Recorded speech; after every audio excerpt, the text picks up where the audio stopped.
आज जो हम फाइलम देखने जा रहे हैं, ये फाइलम इस पृथ्वी पे, इस प्लैनेट अर्थ पे हमको 80% एनिमल स्पीसीज हमको देखने मिलता है, जो कि एनिमल किंगडम का सबसे लार्जेस्ट फाइलम है और उस फाइलम का नाम है phylum arthropoda. Okay, Planet Earth has largest number of animals from this phylum. Hence, this is largest phylum with highly successful animals in animal kingdom. So, near about 80% of animal species on the planet are seen from the animal kingdom, and so it is the largest phylum in the animal kingdom, and the phylum is phylum Orthopoda. Orthopoda, this word comes from the Greek. Ortho means joint and podas means foot. So, इनके जो पैर होते हैं ये कैसे होते हैं? Jointed होते हैं। उनके जॉइंटेड अपेंडेजेस होने की वजह से इसमें जो पाए जाने वाले, जो जितने एनिमल किंगडम में पाए जाने वाले जो जॉइंटेड अपेंडेजेस वाले जो एनिमल्स होते हैं वो सारे के सारे फाइलम ऑर्थोपोडा में आता है। So, these animals have jointed appendages, hence they are called as orthopodas. These animals are found in all types of habitat ranging from deepest ocean to highest mountain. जैसे deepest ocean यानी पानी से लेके highest mountain तक हमको हर जगह पे ये animal type हमको देखने मिलता है और इसी वजह से ये they can be seen in air, they can be seen on terrestrial or they can be seen in the water. Okay, so they may be aquatic, terrestrial, aerial, free living और parasitic. तो हमको ये arthropods ये हमेशा हमको हर जगह पे हमको देखने मिलते हैं। वो पानी में भी रहते हैं, वो ज़मीन पे भी रहते हैं, वो हवा में भी उड़ने वाले रहते हैं, वो फ्री लिविंग होते हैं without any support, and they take even support, they grow in the others body, so they are parasitic too. इनकी जो बॉडी होती है ये 3 रीजन में डिवाइड होती है, which is head, thorax and abdomen. But कहीं कहीं ये सिफेलोथोरैक्स होता है।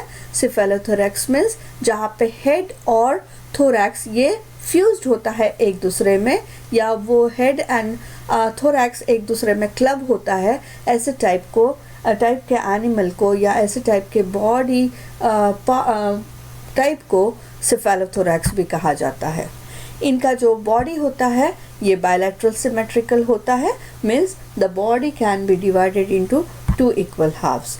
Body of this animal is triploblastic, 3 germ layer से बनी होती है, means the mesoderm, ectoderm and endoderm. Eucoelomate होता है, मीन्स इसका जो सिलोम होता है, जो कैविटी होता है वो वेल डिफाइंड होता है, बायलैटरली सिमेट्रिकल एंड सेगमेंटेड। इनके बॉडी पे हमको बहुत ही क्लियरली सेगमेंट्स देखने मिलते हैं। Chitinous exoskeleton is present around their body.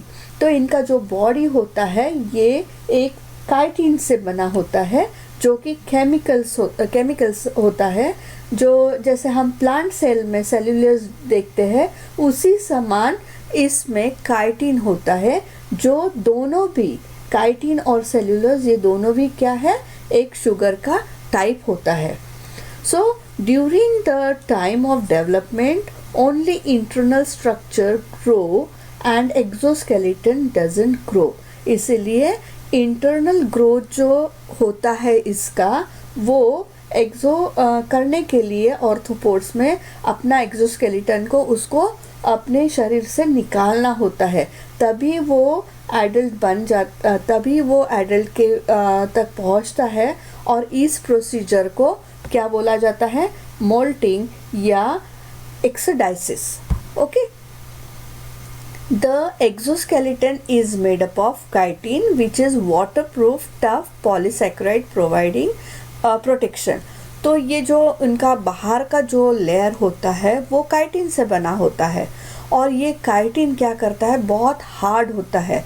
It is a layer which is non living, वो नॉन लिविंग होता है, और उस वजह से ये ग्रो नहीं करता है। अगर इसका जब भी इसकी डेवलपमेंट की जो प्रोसीजर होती है तब ये एक्सोस्केलेटन उसको अपने बॉडी से शेड करना होता है और उस प्रोसीजर को बोला जाता है मोल्टिन या ecdysis. The body cavity is reduced and filled with blood haemocoel. अभी एक चीज और भी आपको बताना भूल गई हूँ मैं। एक चीज और भी है कि जब भी इसका जो मोल्टिंग होते रहता है तो उस वक्त क्या होता है कि काफ़ी प्रेडेटर्स इसको शिकार करने के कोशिश में होते हैं, क्योंकि अगर इसके बॉडी पे एक्सोस्केलेटन है तो उनको शिकार करना मुमकिन नहीं है। But when they shade there exoskeleton the predators can easily make them prey and that is why the exoskeleton के वक्त वो ज़्यादातर दूसरों के शिकार बनते हैं। Okay, the body cavity is reduced and filled with blood haemocoel. तो हीमोसिल क्या होता है? Haem means blood and seal means cavity. So the cavity is filled with blood. The circulatory system is of open type having different blood sinuses या different blood vessel. तो open type of circulatory system होने के वजह से इसका मतलब ये कि it means blood does not flow in definite but in direct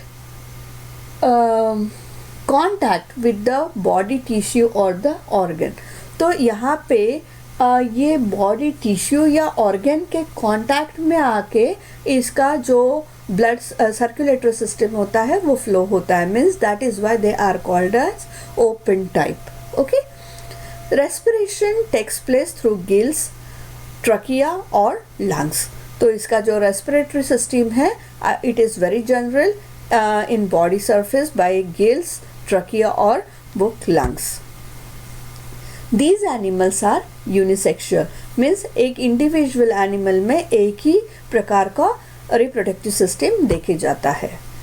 excretory system are green glands और Malpighian tubules. Sexes are generally separate and sexual dimorphism usually distinct. Arthropods have great economic importance. इस जो arthropods है अलग अलग arthropods के अलग अलग economical importance है। They can be used in various fields and various ways, like insects help in pollination. Ants and termites destroy waste product of plant and enrich the soil providing nutrients to the plant. तो जो ants है और termites है वो क्या करते हैं? Waste product को प्लांट्स में से डिस्ट्रॉय करते हैं और उस वजह से जो प्लांट्स को मिलने वाले जो न्यूट्रिएंट्स है वो ज़्यादा मात्रा में उनको मिल सकते हैं। Beetles, ants and larvae improve the condition of soil due to their burrowing activity. तो यहाँ पे सॉइल की फर्टिलिटी बढ़ाने का भी काम ये बीटल्स, एंड्स और लार्वी करते हैं। Dung beetle decay animal waste. जो डंग बीटल्स होते हैं वो एनिमल वेस्ट को डीके करने में बहुत मददगार होते हैं, इसलिए वो बहुत ज़्यादा यूज़फुल होते हैं। Some insect help in biological control like silk moth. Honeybees provide honey which is natural, antiseptic and also a nutritious food. So we all know that we get honey from the honeybees and which is a natural antiseptic as well as the nutritious food material. So let's have a quick review. These animals show bilateral symmetry and are triploblastic, means have 3 germ layers. They have a true body cavity which is blood filled.